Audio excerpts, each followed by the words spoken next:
It's been nearly 2 months, and a geologic age, since the New York Times ran its initial report on Hollywood producer Harvey Weinstein's UAL predation. It's difficult to think of any piece of journalism that has ever wrought such an instant change in American life. First, more allegations against Weinstein flooded in, and then against other Hollywood, media and political figures, many of them rapidly defenestrated upon credible allegations of UAL misconduct. A heightened awareness around UAL harassment is roiling multiple industries in what is a low-grade cultural revolution. Any revolution has its pitfalls. There will be false allegations that will be believed. There will be a conflation of relatively minor infractions with criminal acts. And, in all likelihood, there will be an overcorrection that will create its own wrongs. But a model of predation practiced by unscrupulous powerful men is getting destroyed before our eyes, and it's a very good thing. The model worked like this: men with a certain prestige would make gross, aggressive or even coercive advances on lower status women, usually young and making their starts in the careers. The men probably considered it a percentage play. Sometimes, their advances might work for their purposes. If not, they assumed that the women would stay silent out of embarrassment or fear.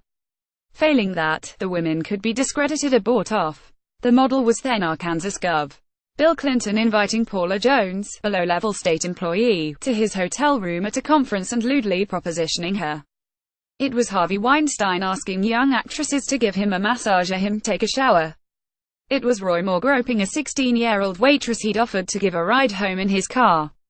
None of this was courtship or romance, but a crude substitute for it.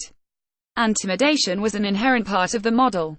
It was Weinstein telling actress Rosanna Arquette when she refused to touch him, "You're making a big mistake."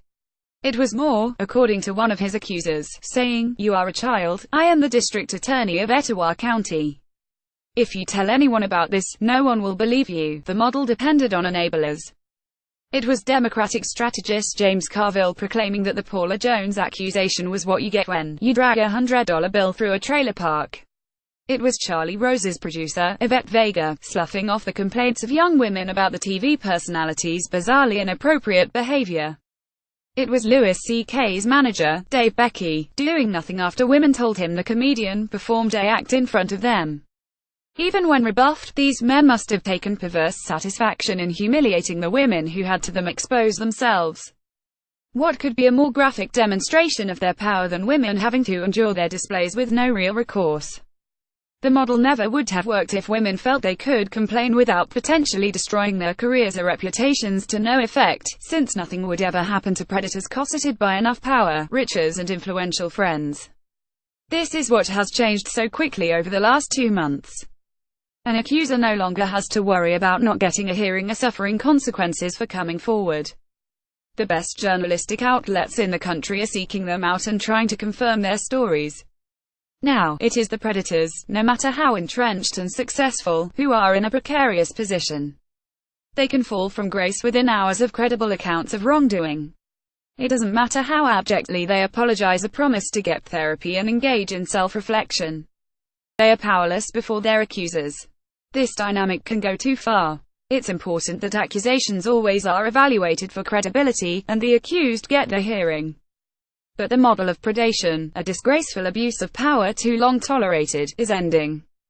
Good riddance. Rich Lowry is editor of National Review.